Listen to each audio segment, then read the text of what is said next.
Assalamualaikum warahmatullahi wabarakatuh. Halo teman-teman semua, selamat datang di acara Library Podcast, tempat dimana kita bakal bahas hal-hal seru, inspiratif, dan yang pastinya bakalan bikin kalian mikir, loh kok aku baru tahu sekarang? Aku, Firna Dwi Septira. Hari ini aku bakal nemenin kalian dari awal acara sampai akhir. Yang pastinya gak akan biasa-biasa aja, karena kita bakalan ngobrolin hal-hal yang relatable banget, penuh insight, dan juga ada beberapa kejutan. Kita simpan dulu ya. Jadi jangan kemana-mana, karena kita akan masuk ke segmen pertama. Tema kita pada hari ini adalah, emang iya lulusan ilmu perpustakaan cuman jaga perpustakaan doang? Hari ini kita kedatangan sosok luar biasa yang sudah lama bergelut di dunia kepustakawanan, pendidikan, dan juga penulisan media massa. Beliau adalah seorang dosen di Universitas Islam Negeri Sunan Kalijaga, Yogyakarta. Saat ini juga sedang menyelesaikan studi doktoralnya di King Mongkut Institute of Technology, Let Krabang, Thailand, dan telah menerbitkan puluhan artikel ilmiah, buku, hingga opini di media nasional. Langsung saja, mari kita sambut Bapak Thorik Prabowo, Magister Ilmu Perpustakaan, PhD. Selamat datang di podcast Bapak. Terima kasih atas undangannya. Apa kabar Bapak hari ini? Alhamdulillah. Alhamdulillah. Baik. Gimana kabarnya Mbak Firna? Alhamdulillah saya baik. Pak Thorik, sebelum kita masuk ke pembahasan inti, bolehkah kami tahu di tengah aktivitas Bapak yang sangat padat ini, apa yang memotivasi Bapak untuk terus aktif menulis dan membagikan pengetahuan baik di media akademik maupun media massa? Baik, terima kasih atas pertanyaannya, sangat menarik. Saya yang pertama mengapresiasi teman-teman di HMPS maupun teman-teman mahasiswa secara umum di program studi ilmu perpustakaan. Podcast ini sangat kreatif gitu ya. Ada media yang bisa menjadi wadah bagi teman-teman untuk berkreasi, juga menjadi wadah bagi para dosen untuk berbagi juga gitu, atau sekedar cerita gitu. Tadi mengapa saya menulis meskipun dalam tanda kutip sibuk ya, meskipun sebenarnya tidak begitu sibuk-sibuk sekali. Jadi yang pertama adalah untuk mengabadikan pengetahuan. Nah, kenapa pengetahuan itu harus diabadikan? Karena kita tidak akan pernah tahu bahwa sedikit yang kita tuangkan dalam tulisan itu kemudian bisa menjadi manfaat bagi banyak orang. Contoh, ada mahasiswa perlu teori dalam sebuah skripsi, kemudian kita menulis, dan kemudian tulisan kita itu dikutip oleh teman-teman mahasiswa, itu akan menjadi manfaat. Kalau dalam konteks Islam ada namanya amal jariah gitu kan. Nah, itu saya pikir hal yang sangat menarik, itu yang utama. Yang kedua, kita juga nggak akan pernah tahu siapa yang akan membaca tulisan kita. Nah, barangkali teman-teman mahasiswa menulis sekarang, menerbitkan di media massa, di jurnal, ataupun di publikasi yang lain, kemudian dibaca oleh orang-orang yang di masa depan akan menjadi penentu nasib Anda.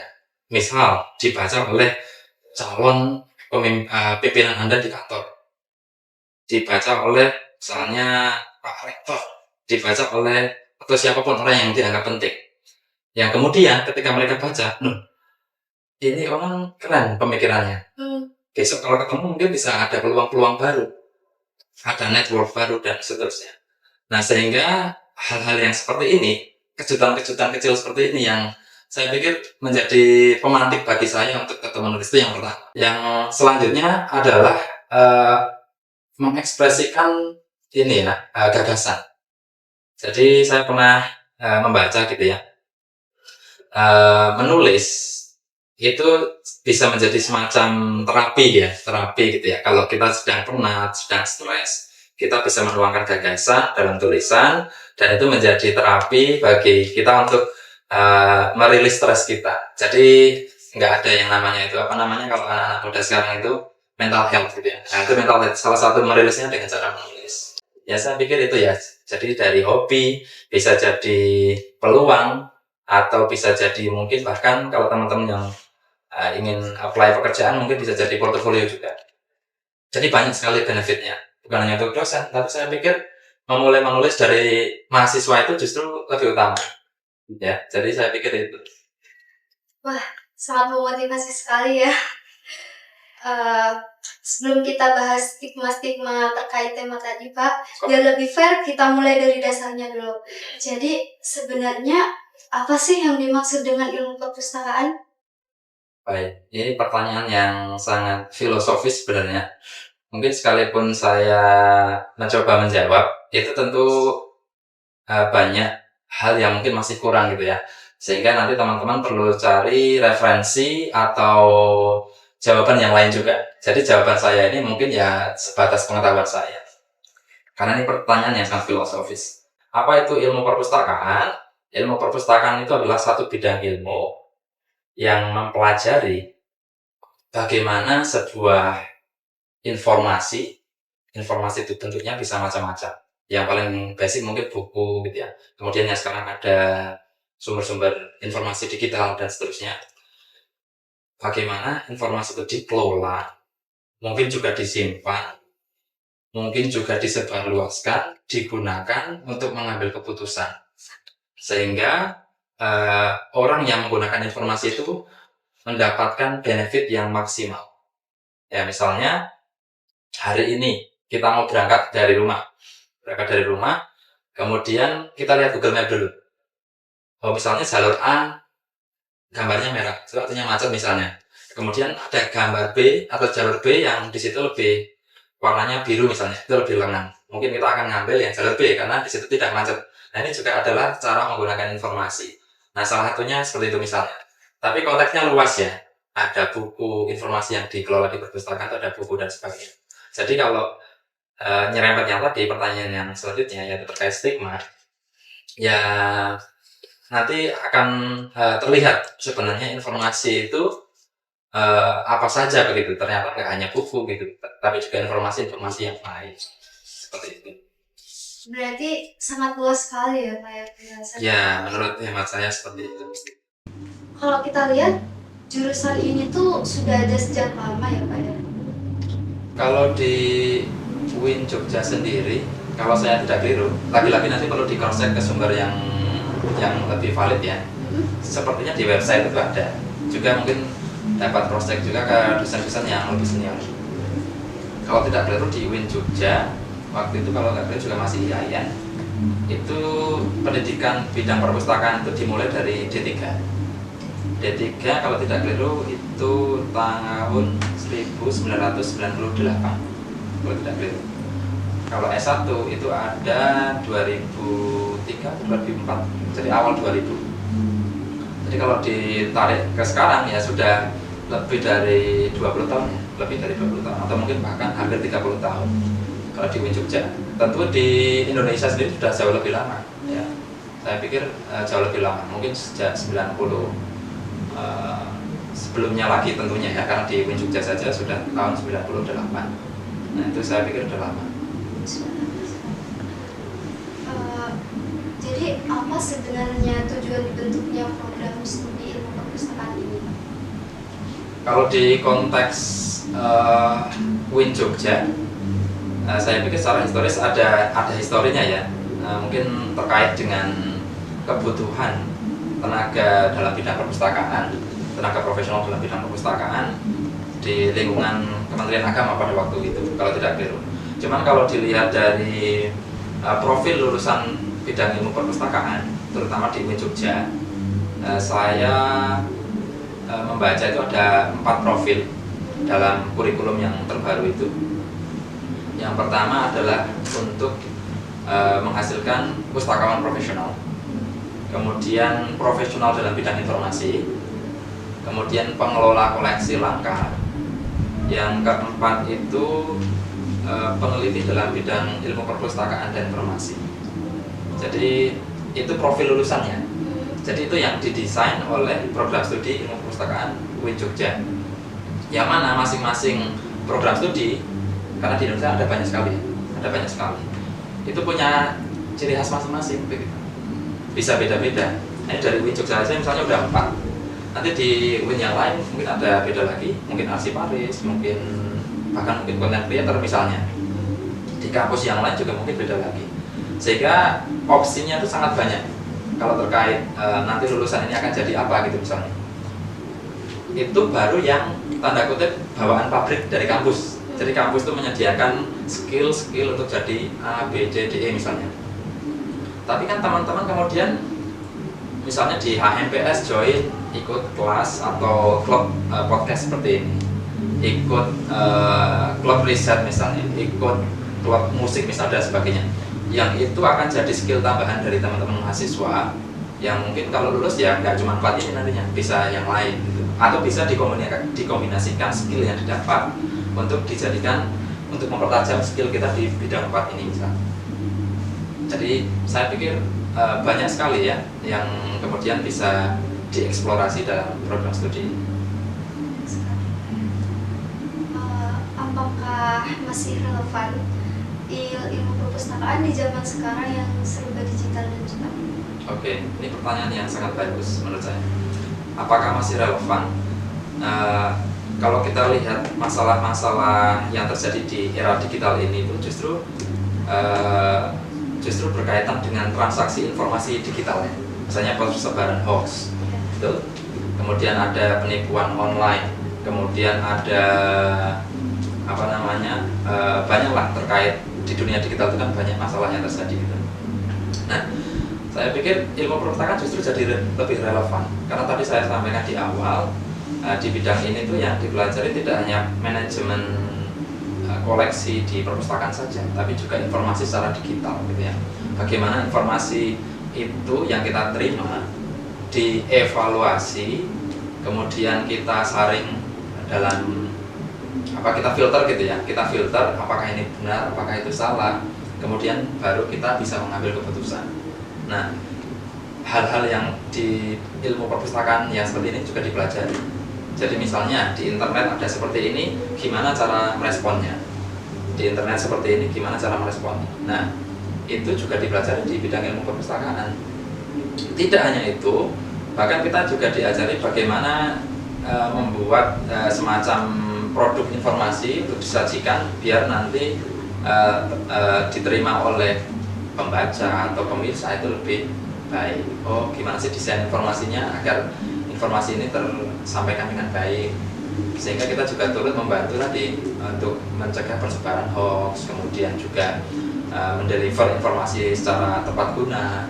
Nah, saya pikir malah relevan sekali gitu, karena program studi ini tuh sebagaimana perpustakaan juga.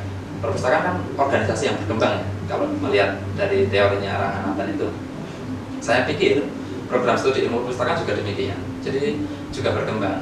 Kalau dulu memang di awal kemunculannya karena memang koleksi perpustakaan itu koleksi cetak seperti buku, ya yang kita pelajari buku ya.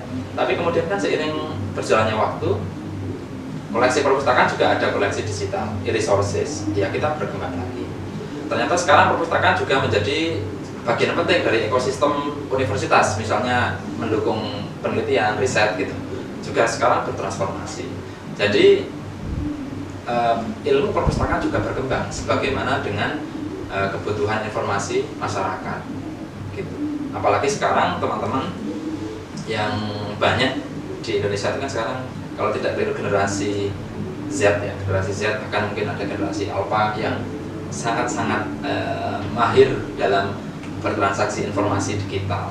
Nah, itu menjadi user kita kan sekarang kalau di bidang perpustakaan, sehingga orang yang belajar ilmu perpustakaan juga berarti mempelajari juga perilaku mereka bertransaksi informasi. Nah, ini yang paling sering ditanyain orang-orang nih Pak. Jadi kalau berbicara prospek kerja sebenarnya lulusan ilmu perpustakaan itu idealnya bisa kerja di bidang apa aja? Oke. Nah, sebenarnya tadi sudah saya singgung sedikit ya. Jadi kalau di program studi ilmu perpustakaan itu pasti punya kurikulum masing-masing program studi itu. Kalau konteksnya UIN Jogja itu ada 4 tadi ya, ada pustakawan profesional, ada pengelola informasi, ada pengelola koleksi langka, kemudian ada peneliti dalam bidang ilmu perpustakaan dan informasi. Nah, lagi-lagi ini saya sampaikan, ini tuh desain dasarnya gitu ya, desain dasarnya. Tapi kalau teman-teman itu kemudian dalam tengah-tengah perkuliahan itu juga mengembangkan skillnya secara mandiri baik di dalam kampus maupun di luar kampus, maka kalau diintegrasikan dengan spek dasar tadi itu, saya pikir peluangnya jadi lebih luas gitu ya. Mungkin kalau sekarang bisa tambah tadi ya, misalnya pengelolaan konten digital, teman-teman bisa belajar misalnya kalau tidak bilang namanya digital asset management, dari pengelolaan konten-konten digital. Mungkin teman-teman yang tertarik di bidang penelitian, teman-teman yang mempelajari alat-alat penelitian misalnya, teman-teman juga bisa menjadi pustakawan yang mendampingi dalam proses riset, dan itu sekarang banyak dipakai ya di perguruan tinggi gitu. Kemudian tadi ya arsiparis misalnya, arsiparis itu juga beberapa lowongannya kalau di penerimaan CPNS misalnya, itu juga salah satunya dalam bisa diisi oleh formasi lulusan ilmu perpustakaan juga, dan banyak sekali gitu ya kalau dilihat.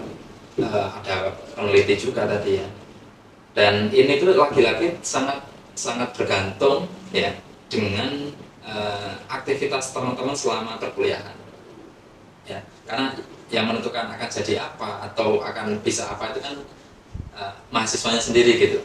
Cuman memang prodi memfasilitasi atau menjadi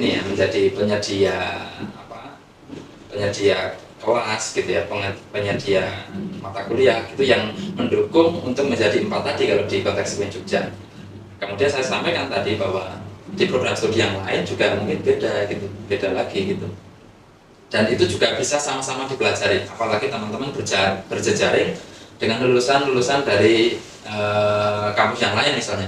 Oh misalnya di kampus Undip misalnya, di Undip itu apa sih profil lulusannya? Oh ini. Oh yang dipelajari apa saja? Nanti ngobrol-ngobrol, saling tukar ilmu. Bisa juga jadi wawasan Anda untuk, oh ini kok tertarik ya yang di mereka ya. Coba deh tak belajar juga secara mandiri. Atau mungkin nanti saya bawa ke kelas untuk didiskusikan di kelas, dibahas bersama dosen dan sebagainya. Sehingga luas sekali gitu peluangnya sebenarnya. Dan lagi-lagi itu bergantung dengan Anda semua, teman-teman mahasiswa begitu. Bahkan kalau Anda misalnya pengen studi lanjut misalnya, kemudian S2 atau bahkan sampai S3 bisa jadi dosen juga, bisa jadi peneliti. Ada juga widya iswara gitu ya kalau di formasi CPNS itu. Jadi saya pikir peluangnya sangat luas begitu ya. Apalagi kemarin saya membaca itu ada misalnya konvergensi antara galeri, library, archive, sama museum atau GLAM misalnya. Nah teman-teman juga bisa misalnya mulai belajar ngulik-ngulik tentang GLAM, kemudian nanti saya pengen ke museumnya misalnya, atau saya pengen ke lembaga arsipnya, atau ke galeri misalnya. Itu juga saya pikir ada peluang ke sana gitu. Yang laki-laki tadi, Anda harus aktif menjemput skill itu. Jadi kuncinya adalah yang pertama belajar di kelas atau di kampus itu dengan sungguh-sungguh, dengan maksimal. Kemudian mengembangkan skill yang kemudian relevan dengan minat dan kebutuhan di dunia kerja gitu ya. Mungkin sambil belajar coding, mungkin di kampus dipelajari tapi mungkin basic. Nah, Anda asal sendiri di luar misalnya ikut kelas coding gratis mungkin di YouTube, di Coursera dan sebagainya. Kemudian tadi juga yang tidak kalah penting adalah network. Anda berjejaring seperti ini misalnya gabung dalam organisasi kampus atau yang di luar kampus, organisasi yang kesenian begitu, dan kemudian itu kombinasi dari skill, pengetahuan, network, kemudian kerja keras tentunya dan keberuntungan. Nah itu akan jadi kombinasi yang sangat bagus untuk masa depan Anda. Apapun profesinya nanti ya, karena profesi apapun itu saya pikir mulia. Kalau itu tujuannya untuk melayani kemanusiaan, kebaikan gitu. Jadi apapun ya. Jadi jangan pernah bilang hanya gitu dalam untuk profesi apapun. Saya pikir semuanya mulia. Berbicara tentang prospek kerja yang ideal tadi, jika Bapak lihat alumni kita, apakah mereka sudah banyak yang sesuai dengan prospek kerja yang ideal tadi atau justru banyak yang menyasar ke bidang lain? Saya pikir ada dua jawabannya.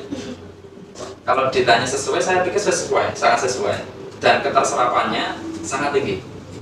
Jadi kalau melihat lulusan ilmu perpustakaan itu, kalau melihat yang sudah-sudah ya, ini kalau konteksnya pekerjaan, saya pikir keterserapannya tinggi sekali. Misalnya ada yang bekerja di perpustakaan sekolah, perpustakaan umum, perpustakaan perguruan tinggi, perpustakaan komunitas, dan sebagainya itu ada. Kemudian yang di luar atau di bidang yang non perpustakaan juga saya pikir banyak ya. Ada yang dosen misalnya, atau yang di luar perpustakaan, ada yang dosen misalnya, ada yang di bidang pemerintahan juga ada. Kalau tidak keliru itu ada yang jadi Pak Lurah atau apa gitu.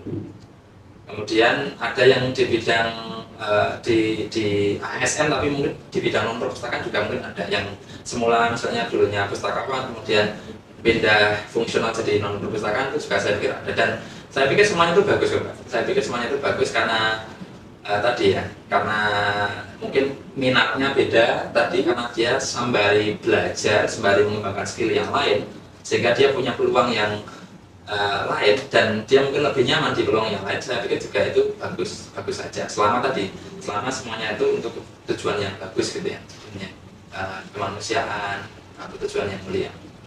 Dan banyak sekali lulusan kita tuh, ada namanya itu Mas Ridwan itu di BUMN bidang keuangan kalau tidak keliru. Ada yang namanya Mas Ihsan, ini yang saya sebut yang angkatan saya, yang saya ingat itu. Mas Ihsanuddin itu di bidang di Kementerian Lingkungan Hidup atau Kementerian Kehutanan, saya agak lupa. Pokoknya di bidang awalnya saya nggak tahu di bidang apa, cuman kalau saya lihat di aktivitasnya itu sering berdiplomasi gitu ya, dengan sering luar negeri gitu, nggak tahu di bidang apa, cuman saya pikir itu juga jadi peluang yang menarik gitu. Juga ada, kalau di tempat kita ada Pak Anwar, tahu ya Pak Anwar Gunuri, itu kan lulusan dari ilmu perpustakaan juga. Kemudian juga mungkin ada yang berwirausaha, membuka jasa konsultasi di bidang perpustakaan. Saya lihat ada beberapa mahasiswa itu, kalau nggak salah namanya Mas Umam, yang saya pernah ngajar dulu, dan banyak gitu. Sehingga peluang ini muncul karena dijemput gitu. Jadi lulus ya dapat ijazah S1 ilmu perpustakaan dengan paket tadi ya, yang mungkin didesain oleh prodi itu untuk jadi 4 tadi. Tapi karena tadi masing-masing orang tadi mengembangkan skillnya masing-masing sesuai bidangnya masing-masing, sesuai passionnya masing-masing, sehingga ketika lulus ya bisa memilih untuk jadi apa. Saya juga teman-teman juga punya peluang yang sama. Jadi tergantung kita mengambil peluang itu beda, masa skill yang kita minati. Betul. Jadi biar nggak jadi wacana nih Pak ya. Pasti teman-teman Ilpus juga pengen tahu apa saja langkah-langkah yang mungkin menurut kita tuh sistematis ya mungkin. Yang perlu disiapkan mahasiswa ilmu perpustakaan sejak kuliah agar bisa sukses di dunia kerja. Ini juga pertanyaan berat ya. Ya karena sukses itu kan terminologi yang sebenarnya sangat personal ya, sangat personal. Jadi kalau suksesnya itu kemudian bisa mendapatkan pekerjaan impian misalnya, itu saya pikir yang pertama kuliah dengan serius ya. Kuliah dengan serius artinya tugas-tugas dosen itu di situ kadang-kadang mungkin ya tugas itu kayak apa sih kok tugas kayak gini gitu ya. Nah itu sebenarnya latihan juga untuk teman-teman bertanggung jawab, karena dalam dunia bekerja atau di dunia masyarakat yang nyata itu kan tanggung jawab itu menjadi penting sekali. Nah itu kemudian kerjakan dengan serius, juga tepat waktu, itu kan juga latihan juga dalam hal pekerjaan, kita harus ngumpulin pekerjaan tepat waktu dan sebagainya. Kemudian ikut organisasi, kemudian upgrade skill gitu ya, yang suka konten kreator misalnya, belajar bikin konten yang bagus, gimana nih meningkatin engagement misalnya. Kemudian tadi ya ikut kelas-kelas yang bermanfaat, misalnya tambahan sekarang lagi musimnya coding misalnya, biar bisa coding gimana sih, ikut kelas tambahan. Nah kemudian network tadi ya di organisasi jangan lupa. Kemudian nanti setelah lulus ya tadi mungkin bisa langsung magang misalnya. Kalau misalnya memang belum dapat pekerjaan yang stabil gitu ya, nanti mungkin magang dulu, atau sembari kuliah juga bisa tuh, dimulai dari kuliah magang, kemudian sambil mencari peluang-peluang yang lebih baik gitu. Dan itu perlu dirintis dari sekarang. Jadi jangan nunggu lulus baru mau mulai semuanya tadi. Ya, karena kan waktu teman-teman tuh banyak kan. Waktu kuliah itu waktu yang paling tepat saya pikir untuk membuat portofolio sebaik mungkin. Dan kemudian bersikap sebaik mungkin juga. Ini secara attitude ya. Tadi kan ada pengetahuan ya untuk kursus dan sebagainya. Kemudian skill untuk skill teknis ya, coding dan sebagainya. Kemudian attitude juga penting secara etika. Jadi bersikap baik kepada siapapun tanpa memandang bulu. Karena kita nggak pernah tahu orang yang kita kita temui sekarang itu mungkin di waktu yang akan datang akan jadi orang yang sangat penting untuk kita gitu. Jadi ibaratnya itu kayak perilaku kita sekarang, aktivitas kita sekarang itu adalah raport untuk besok kita bekerja misalnya. Oh dulu dia tuh dengan membantu, sering bantu proyek dosen dan sebagainya. Bersungguh-sungguh attitude pengetahuan. Ya saya pikir. Apakah ada skill tertentu Pak yang harus dipelajari di luar kampus, misalnya kayak digital marketing, data science, atau UX writing mungkin? Ya, saya pikir semuanya penting ya Mbak sekarang. Semuanya penting, tapi kan kita manusia biasa ya, yang mungkin nggak akan bisa ahli di semua bidang. Sehingga kalau menurut saya, kalau Anda minat dan suka pada satu hal, pelajari aja itu satu hal. Kalau ini menurut saya, misalnya Anda suka nulis nih, udah Anda tekun aja nulis dulu, latihan nulis, coba diterbitin dan sebagainya. Tapi sampai sekuat mungkin mencobanya gitu. Yang lain juga, tapi dicoba dulu semuanya ya, dicoba. Oh saya minatnya apa sih sebenarnya? Coba dulu coding, kok codingannya nggak bisa deh. Nanti coba dulu yang lain, digital marketing, kayaknya nggak deh. Oh ini ternyata data science misalnya. Nah kemudian orang akan menjadi ahli itu karena dia udah mencoba berkali-kali. Jadi sampai kemudian oh iya berhasil gitu. Jadi saya pikir semuanya penting, tapi kalau Anda nggak bisa menguasai semuanya, ya pilih satu tapi ditekuni secara konsisten. Karena satu hal yang ditekuni secara konsisten itu saya pikir akan punya impact yang besar gitu di masa yang akan datang gitu. Saya pikir seperti itu. Jika minat kita itu tidak bersambung dengan jurusan kita, kayak misal suka melukis, suka menggambar, itu bagaimana? Ya saya pikir nggak apa-apa. Karena tadi ya, orang itu biasanya nilai seseorang itu justru kalau menurut saya akan kentara itu dari bedanya. Contoh, lulusan ilmu perpustakaan, kalau menekuni bidang perpustakaan, misalnya satu angkatan 100 orang, ya semuanya bisa perpustakaan. Tapi orang perpustakaan yang bisa melukis, ya misalnya cuma Mbak Firna. Nah itu pasti mungkin kalau ada event-event, wah ini saya butuh lukisan dalam bidang perpustakaan, ya nanti Mbak Firna orangnya, top of mind-nya gitu. Jadi orang itu ternyata nilainya itu justru kadang-kadang muncul karena perbedaannya gitu. Jadi kalau misalnya Anda bidang perpustakaan tapi bisa musik, atau Anda perpustakaan tapi ahli masak, atau Anda perpustakaan tapi ahli karate misalnya, nah itu kan jadi poin plusnya gitu. Nah kalau perpustakaan bisa perpustakaan ya itu semestinya kan. Nah sehingga kalau ada distingsinya apa ya, atau perbedaannya yang unik gitu, itu justru jadi Anda menonjol gitu di bidang itu. Saya pikir malah bagus gitu. Skill yang kontras kayak gitu malah bagus. Misalnya ya, Anda perpustakaan tapi bisa nyanyi misalnya. Nanti kalau ada lomba nyanyi kan dipakai juga. Jadi jangan pernah merasa ada skill yang nggak kepake, jangan pernah. Pasti ada manfaatnya.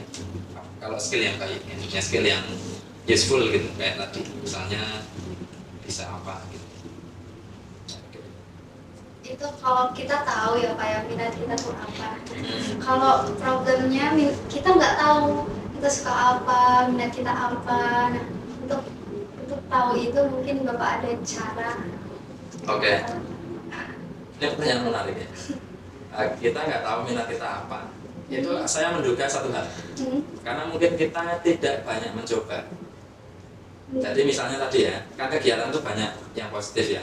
Ada membaca buku, ada mungkin ikut kelas seni, ada mungkin ikut organisasi kepemudaan dan sebagainya. Itu kalian coba dulu semuanya. Nanti pasti akan nemu, oh yang ini nggak suka, ini sedikit suka, ini aku suka banget. Nah, problemnya adalah kita nggak pernah mencoba apapun, tapi juga merasa apa ya minatku gitu. Nah, jadi coba dulu semuanya, opsi-opsi yang ada itu dicoba dulu, lalu nanti akan ketemu kayak levelnya gitu loh. Oh yang ini aku sukanya dikit ya, ini lumayan, ini suka banget.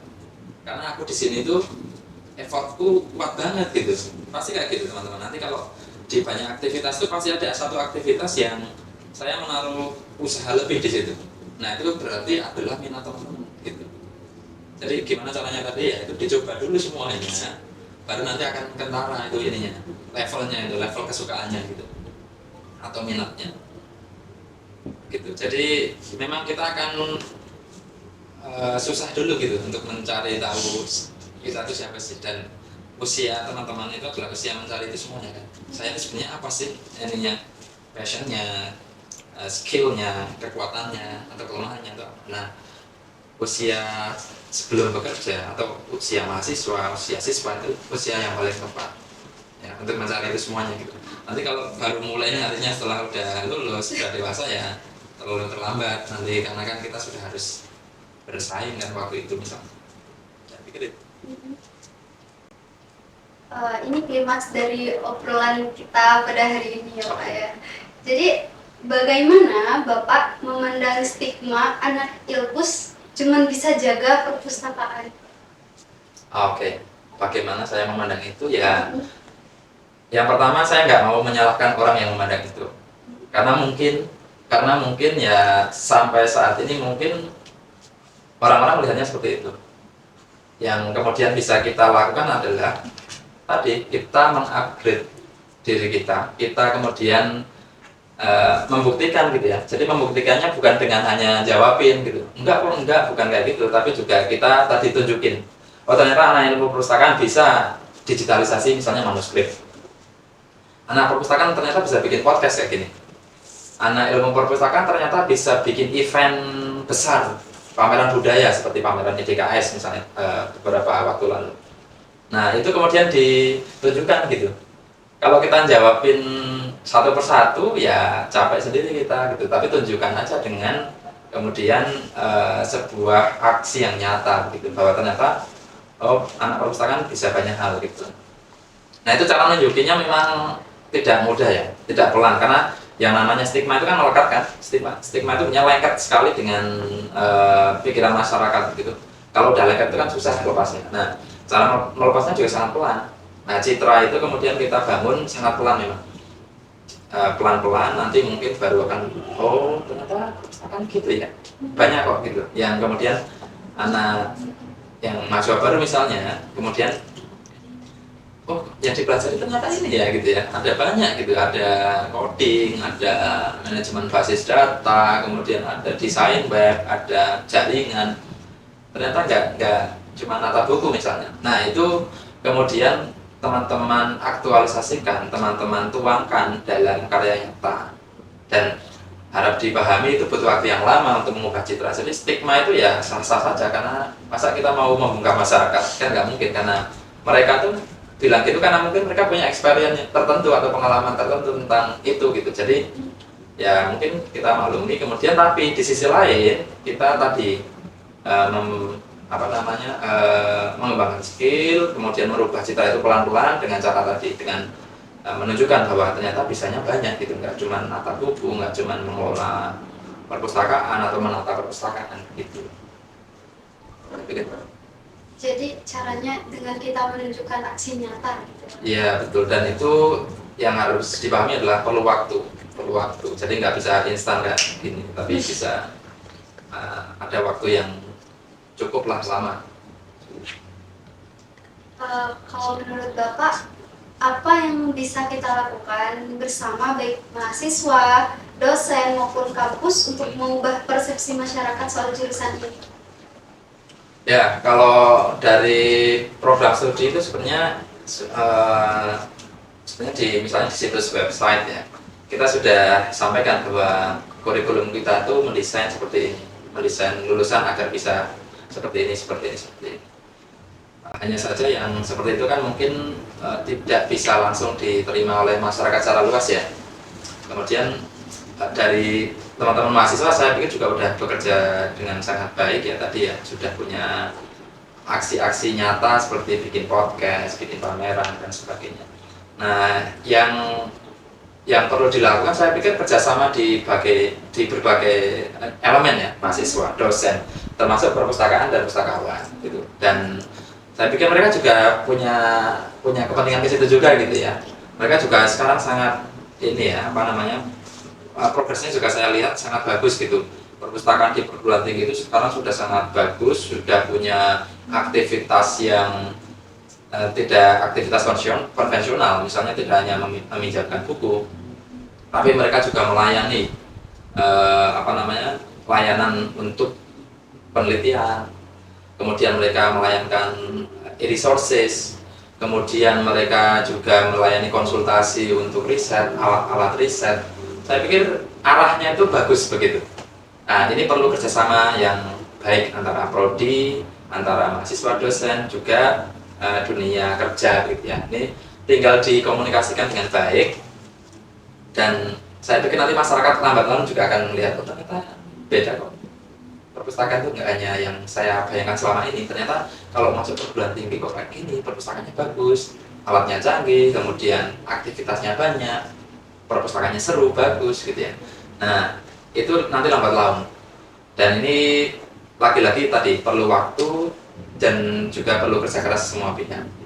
Dan saya lihat arahnya sudah ke sana, sudah bagus gitu. Dan semoga akan terus bagus, terus berkembang baik, dan nanti lambat laun citra masyarakat juga akan berubah gitu, tentang perpustakaan yang hanya tentang buku, tentang bangunan fisik gitu. Saya pikir Seru banget ya obrolan kita hari ini. Jadi ternyata ilmu perpustakaan itu luas banget loh. Punya peran penting dalam pengelolaan informasi. Kayak kita juga bisa mengelola data, kayak database dan lain-lain ya. Terima kasih banyak Bapak ilmunya. Semoga ilmu yang hari ini kita dapat menjadi ilmu yang bermanfaat ya. Sebelum kita menutup podcast ini, apakah ada kesan dan pesan dari Bapak terhadap kami HMPS Ilmu Perpustakaan?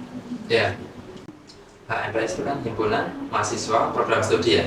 Jadi teman-teman berhimpun gitu ya, atau berorganisasi gitu ya, membentuk satu organisasi yang punya minat tentang program studi ilmu perpustakaan. Saya pikir itu yang pertama harus diapresiasi secara kolektif ya, karena itu niat yang sangat baik sekali. Karena berkelompok itu nanti kita akan bertukar gagasan, bertukar pengetahuan, yang mana itu ada kesempatan mendapatkan insight baru, mendapatkan opportunity atau kesempatan atau peluang yang baru. Itu yang pertama sangat saya apresiasi. Karena nanti akan ada kegiatan banyak di situ. Mungkin ada divisi-divisi kan di dalamnya.